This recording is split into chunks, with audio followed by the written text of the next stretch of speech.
Hello everyone, and thank you for joining us again. Today I am very lucky and delighted to be joined by Tony Spong. Tony is from the AAR, where he's one of the lead consultants there. Tony, hello. Hello, Paul. How are you doing? Yeah, very good, thank you. Hope everyone else is good as well. Yeah, I think it's getting towards that time of year. I think certainly in the Northern Hemisphere, it's chilling down a bit. So yeah, winter clothes on and all the rest. Yeah. Tony, thank you so much for joining us today. It's great to have you with us, especially given your years of experience in the industry. So Tony, maybe because our audience is quite broad and international, it's not just our colleagues in the mission, it's our partners as well. I was wondering if maybe you could tell us just a little bit about yourself and actually what the AAR is and the role that you form within the industry. Okay, sure, no trouble at all. So a bit about me to start with. So I started life on the client side. I started in my marketing career in new product development. At a time, I guess, when marketing was sort of beginning in some of the, if you like, non-marketing driven companies, so financial services, etc., etc. And it was really beginning to expand. And of course, one of the things that a lot of businesses need to do was create more products in order to cross-sell and upsell to their customer base. And that was a very exciting time. And I learned an awful lot about fundamentals from proposition development all the way through to design to the actually marketing and communication side of things. So it was a great foundation for me. I then got very, very curious about where the creative alchemy took place, and I was very fortunate to then jump ship to the agency side to spend a lot more time closer to agencies. And I joined, I guess, the emerging direct marketing agencies at the time, and one of the reasons for that was simply that you were looking at the end-to-end journey, and it wasn't just about comms. So I guess that was an easier transition for me, and that I happily stayed in there for some time until I've ended up kind of where I am today, which is at AAR, which I like to describe as the happy middle. So I'm neither on the client side nor the agency side, but I'm at a business that founded the whole concept of an intermediary to help brands find the right type of agency to solve a particular issue or problem they've got within marketing. And the kernel of the business idea was a very simple one, which was there was too much choice. And Lindy Payne, who was working at JWT at the time, walked across the square one day and said, I think I've got an idea for a business, which is basically helping someone choose when there is too much choice. So that was the beginning of the business. It's obviously evolved hugely to where it is today, and just keeps pace with what clients in marketing are asking for. So and we'll come back to some of those topics a bit later when we get into some of the detail. But I guess the other area that emerged soon after the start was what we could do to help agencies.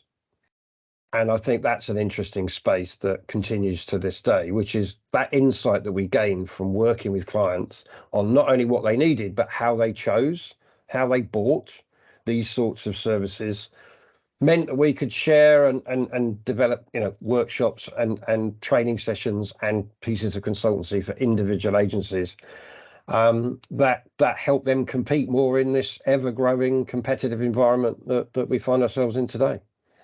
Cool. Now, I remember sort of in my more junior days, working with the creative teams and putting together the AAR show reel. And as you say, I mean, the AAR is the sort of the father or the mother, whatever you of this particular type of business. And I guess you've probably seen more pitches than is healthy for any human being in your time. But how do you think the pitch process has changed over the years? Has it got more complicated? I mean, what from your perspective, what's the big change? I think it has got more complicated, and that's a factor of that marketing has got more complicated. I guess when I started on the client side, you had one agency who did everything, and then someone decided that I could take a special part of that and increase and turn up the knob of specialism, and hence media separated from advertising, then indeed media planning split from media buying. And as we got into it, as we developed customers and developed customer databases, then there was another requirement. So different specialisms have developed and emerged over the years, which means that the whole ecosystem of agencies and supporting services for clients has got ever more complicated. And it's pretty much impossible for them to keep up with what's going on. And they look to, outside in perspectives to help them. Now, some brands are very, very well trained in marketing, and they are expected to keep up and on top of all of that themselves. You know, the P&Gs, the Unilevers, and I guess we work less with those guys because they're on it the whole time. That's such a marketing driven environment that's they're competitive internally, if you like, in order to know things. But I think the thing that's changed, when we first started, it was literally clients would come in and look at books of credentials, and show reels and that sort of thing, and they made a choice. We actually introduced chemistry meetings, which is this idea of establishing some sort of cultural fit between the client team and the agency team, and that has been a long-standing element. If nothing else, I think the one thing that we would say is that the chemistry meeting is the singularly most important thing. And we often say to clients, can you make a decision now? And if so, let's spare everyone time and money of going through to a full pitch. And that happens occasionally. So I think it's got more complicated because the task has got more complicated, and the client therefore needs as much reassurance as they need, and some need more and some need less in order to make that decision. Plus, on top of that, you've got there is so much choice. I mean, finding an agency to put on a list is not the problem. Finding the right agency within the list is the problem. Yeah.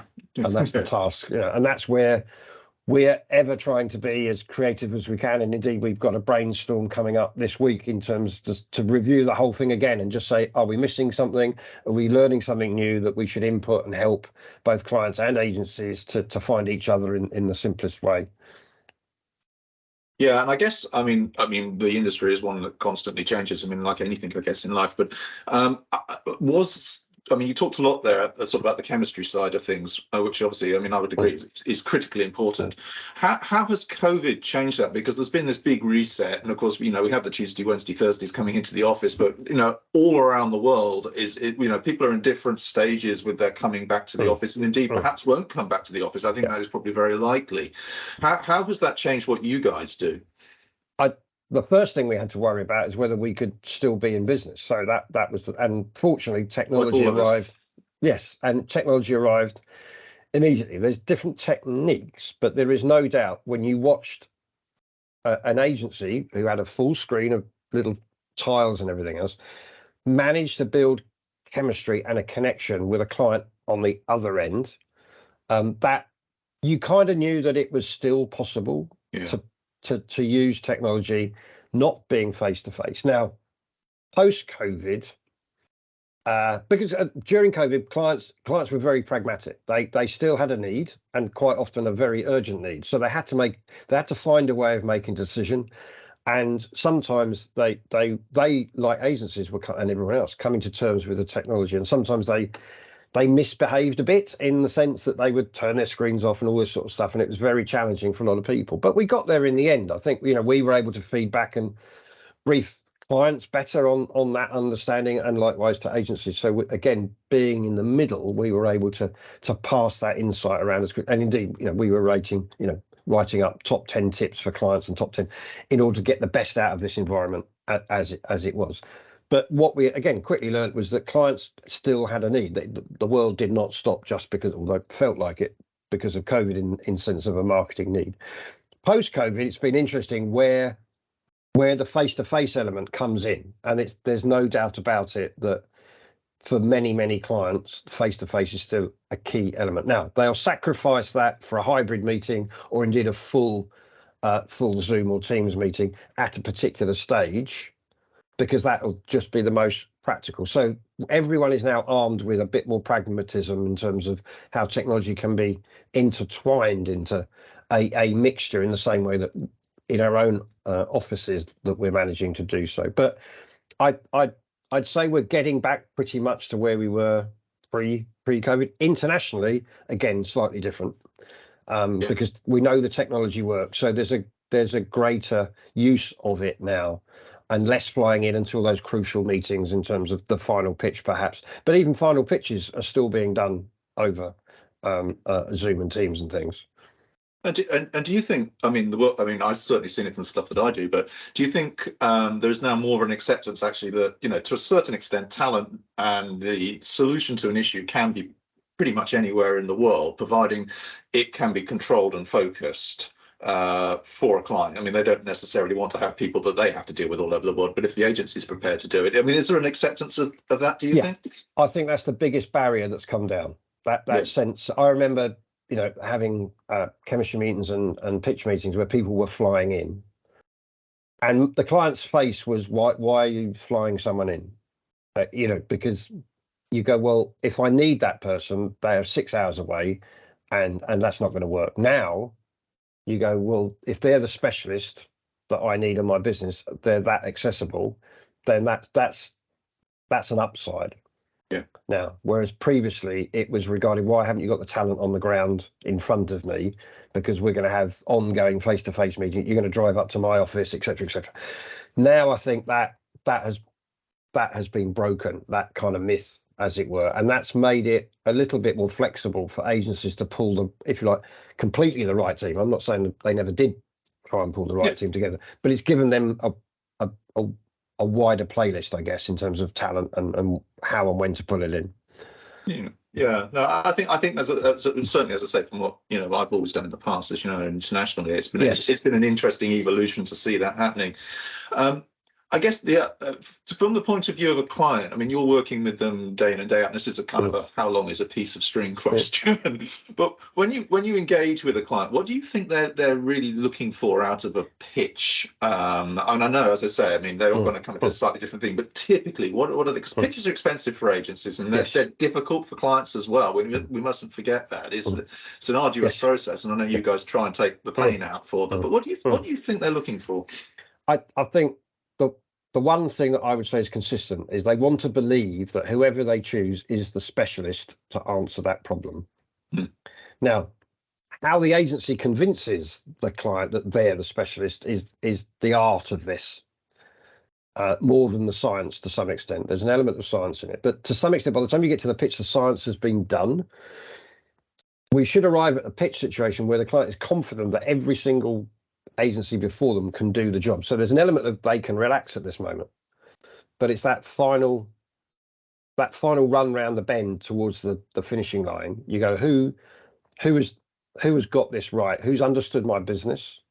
Who demonstrates they've understood my business, understood what I'm trying to do? And I think the bit that I love the most is where the agency that wins has stretched the criteria that the client came in with at the beginning.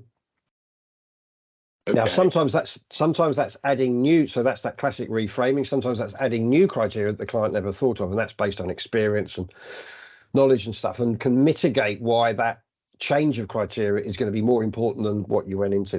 That's where the alchemy seems to happen, which is that bit where I answered the brief, but you didn't win because you didn't find that other thing that added a magic ingredient into the mix that then you laid out before the client, and you were to convince them that that's true. And then for them, the client buys into that as go, well, they are the specialist at this. That was the thing that got them over the line.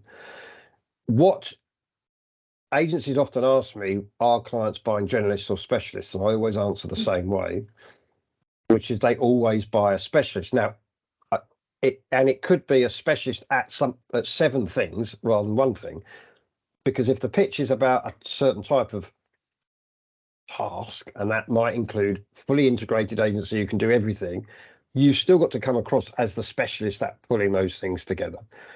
So the Swiss Army knife is a classic example of a specialism in multifunctional items, and for someone to go on an adventure, you'd take a Swiss Army knife rather than 17 other knives with and instruments, because that's its purpose. So it's the same sort of thing. So agencies often make the mistake of talking too much about their capabilities of individually rather than showing what the whole can do. And I think that's where the specialism thing comes in. You've got to convince the client that you are a specialist at this brief, whatever the brief is. And again, where agencies get it wrong is they veer off and say, no, you want this from me, rather than I'm matching what I can do to what you need. And that's where clients go, they're not listening to what I've actually asked for. So you've got that interesting dynamic between agencies who flatly refuse that they need to reconfigure their specialisms to fit the client versus the other way around. So there's a kind of layers in there. But I think, yes, to answer the question very simply, you will sound like the specialist at answering this brief, and that's what agencies have to do.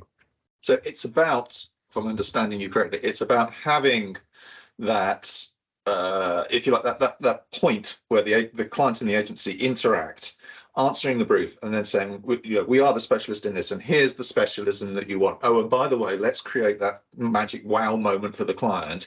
Have you thought about doing this, and this? But we are going to answer your question. That's the main thing, yeah?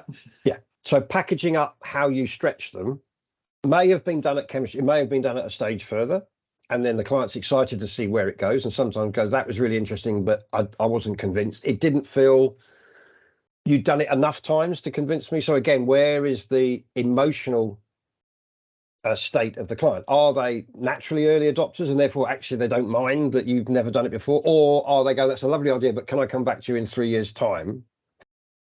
And when you've got more case studies, and I've met both those types of clients at that extreme. Oh, there'll be the agency after the next one, which is the oddest piece of feedback you have to give to an agency. So they're almost too far ahead of where the client thinks they are and are capable of doing. So it's a very interesting state of mind, that. But that's what you find out when you set through so many pitches that I've done. I was going to say, it must be an interesting thing when you're sitting there with both sides. I mean, you are, to use quite a crude analogy. I mean, you're dating, you're bringing people together. Yes. Yeah, and you're concerned for the health of both parties. So you're looking at the agency, and equally, are they going to enjoy working with this client, or is it just one of those ones that it's not going to fit? So with agencies that we know well, we can help with casting, because we go, look, we've met the client, we know you've got a wonderful set of people on your side. We think it's Tom, Dick, and Harry, as it were, and Sally and Emma, or whatever, that we think is going to be the best combination. And that's a privilege to get to that level of knowledge about an agency, that you can help and guide, and or at least act as a sounding board to even down to casting for meetings and the like. I guess that's also the thing, isn't it, Tony? I mean, we've got intermediaries all around the world. I mean, and there are markets which are more intermediated than others. But I guess the thing is, I mean, your AAR's reputation stands alone on this to a certain extent. I mean, you have the best interests of everybody at heart, because ultimately you're about bringing that relationship together and making it work for both parties. Otherwise, the whole cycle starts again and everyone's unhappy, right? Yeah, and I think one of the quickest lessons I learned when I joined AAR was the value of feedback. And clients aren't terribly, because they don't do it that often, they're not terribly good at it. Now, I've met some who are absolutely superb and insist on doing it, but there's plenty who feel slightly uncomfortable. And therefore, the agencies suffer from only hearing 2 bits of feedback, which is you came a very close second or you were expensive, which we kind of all know is not the truth. No. So for us to extract the truth from the client and package it up in a way that's useful for the agency is something else that we take great pride in that. In that this is a developmental thing. It's not that we all know you can do it. It wasn't that you couldn't do it. It's that someone else packaged it up slightly better on the day. In that way, it's more analogous to team sports in that sense that you can win 3-0 one weekend and lose 2-1 the next. And singly against weaker opposition or whatever, but that's the dynamics of team sport. So there's so many moving parts. So it's often a combination of factors that we need to explain back in order that they've got a richer pool of thoughts about how they mark their own homework as they approach a pitch. So feedback, I think, is one of the greatest gifts that we learn here in order to help agencies, improve and just refine and leap forward in terms of those scenarios that they perhaps haven't seen and come across before. Yeah, and I guess, I mean, there are, in your experience, what's the thing that agencies typically get wrong? I think we probably might have touched on this, but what's the really bit? And we've all been there. We've all walked out of a pitch and gone, "Oh crikey, we don't stand a hope in hell on that. But we really screwed that." But what if there's a sort of ranking 1, 2, 3? What are the sort of typicals? You've got to commit So the classic mistake, and a massive global pitch several years ago, huge thing. People were flying in from everywhere, and it was a truly big piece of business. And the client had already specified that the agency should present one strategy and one idea. So when one agency presents two ideas, the client takes an askance look at me and my colleague who were running the review.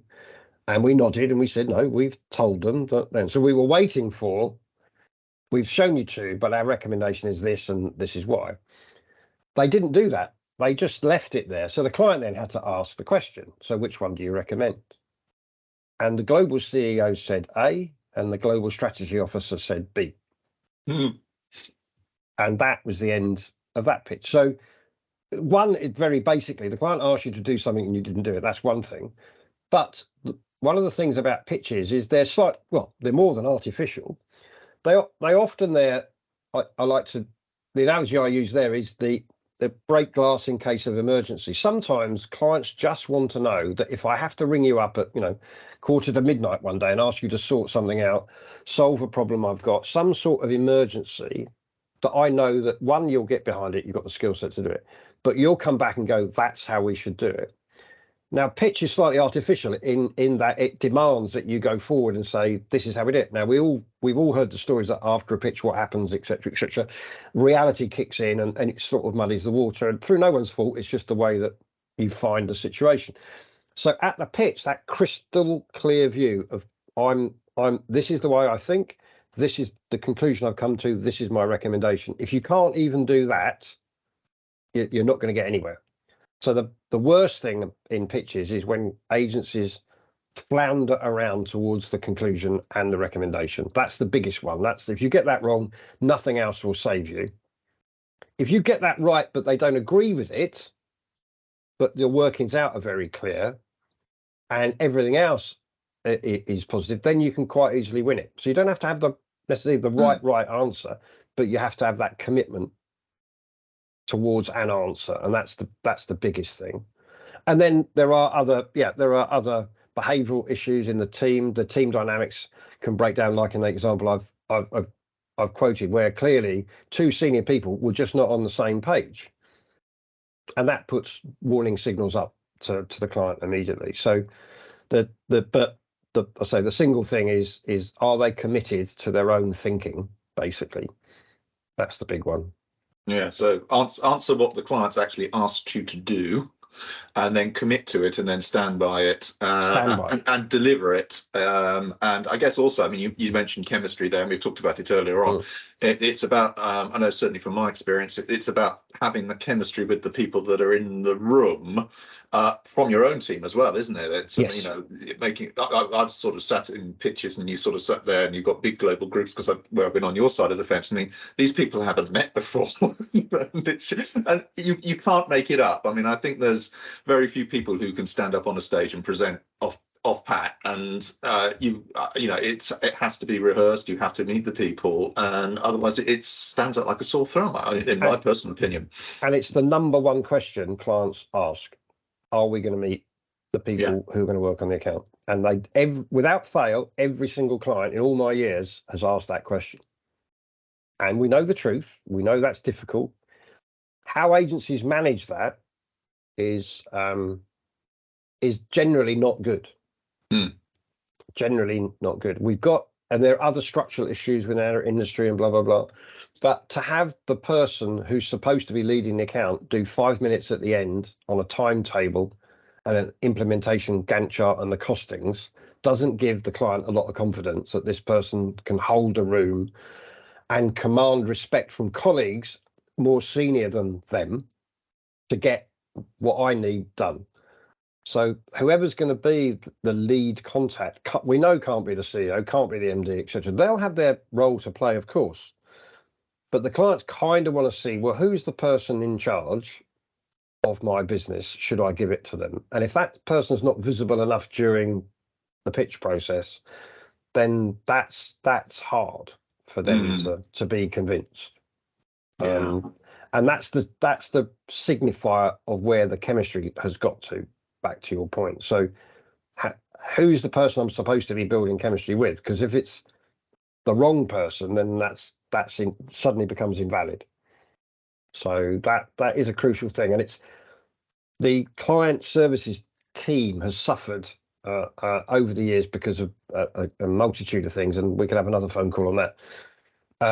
But that has become a bit of a serious issue structurally within the industry. That I think that partly due to the degree of fragmentation of marketing, that we haven't built up a knowledge bank of someone who can command that breadth of view across a client's business, which means that convincing that client that this person has got sufficient oversight over everything that's relative to their particular issue can be a bit of a struggle. But it's at the moment, I'd say it's the same everywhere. So to some extent, there's a competitive advantage opportunity there, but the client will look at it, every agency they meet, they sense that it's the same. So to some extent, it's a level playing field, but there's definitely headroom to find a new way through that, I think, going forward.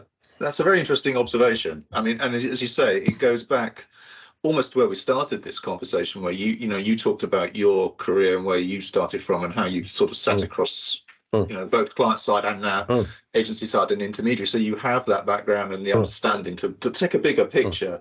And in your belief that that's now something that's probably been a little lost or watered down.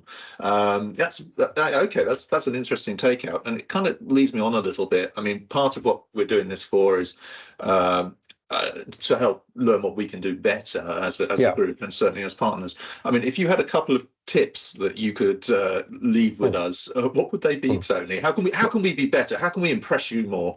Well, I think again, let's build on that last point, because I think as a group, okay, you have a very good opportunity to build, if you like, business directors in the sense, in almost in definitional terms.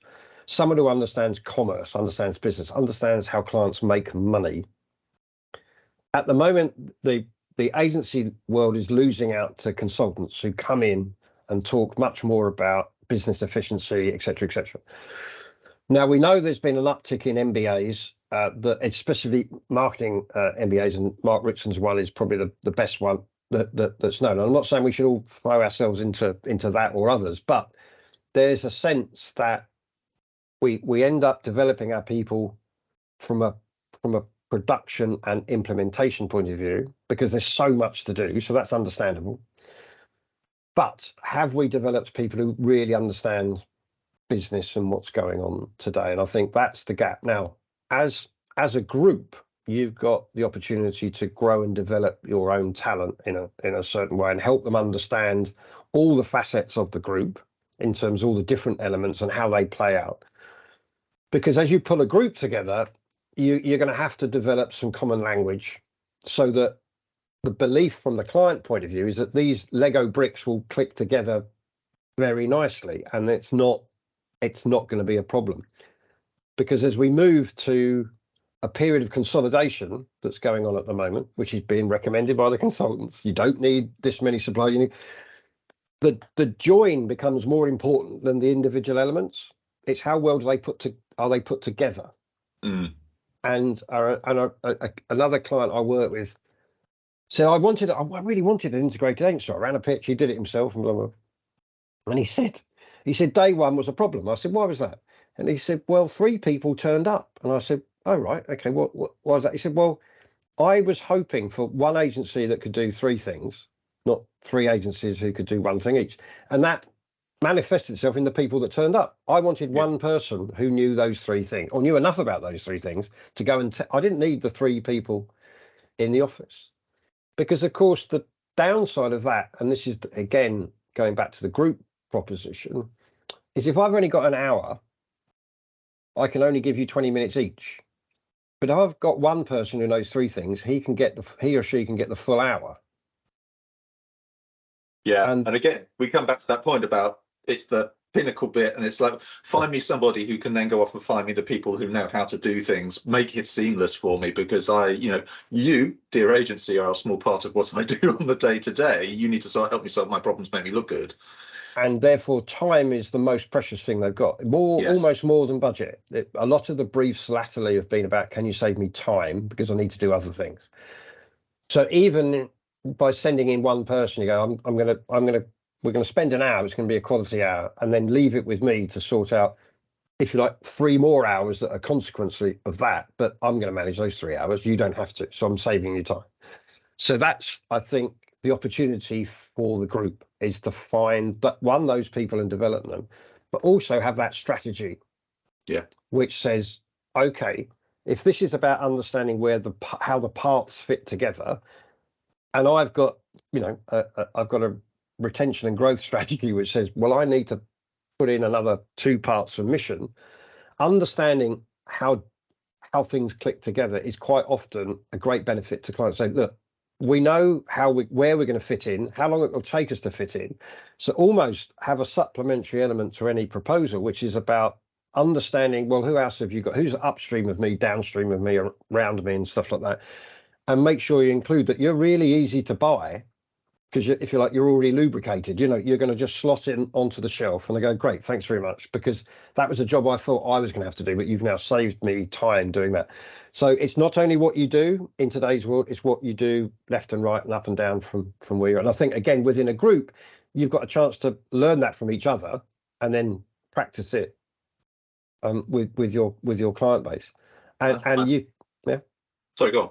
No, and add in, so you've got within the group, but also if that's the knowledge that we're trying to accumulate, then having everyone tuned into how do I work with, that ad agency, that CRM agency, or who are outside the group, but actually go, okay, well, that doesn't seem to go very well. So how do we make sure that when we talk about it, we solve that problem, which seems to keep coming up over there, so that we sound better than doing it separately, as it were, but and how we can do it better within the group. I think that's a great insight and very useful information. And I guess my final question, Tony, would be how can we, Mission and our agencies and our partners, how can we engage with you guys in a way that's meaningful and is helpful to what you do to help you help us effectively? Yeah, I think over the year, I mean, obviously I've also sat through tremendous number of agency credentials and stuff like that, and they're all very, very similar, which is interesting. I think the thing that we value the most is being very clear about your point of view about the bit of marketing that you're in. So the danger is you're quite agencies are quite generic about the category they fit in and dilute the point of view of the category that they're actually so whichever bit of marketing you're trying to solve. So for us, it's very, very important to understand the clarity of that point of view. Now, you have to go all the way back to founder stories. Right. So one of the issues of a group is that it can be very beige. And you think, well, I've got all the capabilities. That's all I need to talk about. But at the end of the day, if you're trying to sell the group, then what's the point of view of the group about where marketing is going and how marketing is helping businesses grow today? So just saying we're here to help grow your business is the generic of marketing, right? And too many agencies and groups talk about that. So we need to get further. You need a bigger opinion, and don't be frightened of it, because it's pretty beige everywhere, and we can help you push that, but equally say, no, all you have to do, that's great, but you might just need to nudge it back a bit. But if we're not even thinking of that wider point of view, so clients will buy a point of view, they want reassurance that you've got a methodology or an approach that will enable it to be repeatable, basically, and you've got some evidence. And some clients want very little evidence because they're the early adopter and want to be first, and others want a lot of evidence. So how you package the evidence up to support your point of view. So there's a real narrative there, I think. So from our point of view, just telling us you can do it is not, I mean, we know you can do it, but for you to be competitive, we need to know at what point will you run out of steam, how opinionated you are. And there are some very opinionated people out there, which is great, and that's very good for some clients. So it's where are you going to stand out from the pack, and it's finding those nuggets that make it really powerful for any agency or group. That's the insight that we need. The capability of it, we're not going to question that you can do it, right? You've got you've got an office, you've hired a lot of people, you've got clients. We know you can do it, but we're talking about competitive. There's plenty of people out there who can play football, but there's only very few who win the Champions League or the World Cup, etc., etc. And that we know takes a lot of effort and hard work. So it's finding that trajectory and therefore what's going to be. Those little bits are really powerful for us because we can help sow the seed with clients about, have you ever thought of doing something this way? Let's say if you're very opinionated and they go, no.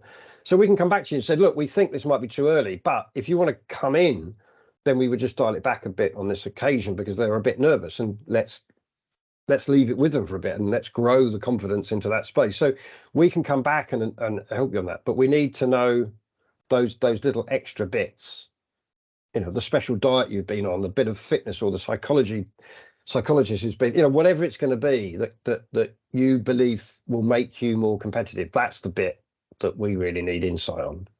Cool. Okay. I mean, so again, we sort of come back to the whole point about clarity, yes. Conviction, and then of course the communication of those 2 points, both to you and to the client, to create that point of differentiation. Yes. Within a set, I mean, as you say, a beige market, which and I guess also an oversupply beige market as well, if we look at it and put our hand on our heart. Tony, we are pretty much out of time, and I know you're a busy man, so I want to thank you so much for your time today. Thank you for sharing your thoughts and insights with us. And if any of our colleagues want to reach out to you directly, I guess that's fine, yeah? Absolutely fine. Yeah, no, I'd love to. Always find every conversation with agencies fascinating. And again, if the insight helps, kill a few myths and legends, that helps. But equally, on the positive side, spark some ideas. So much the better.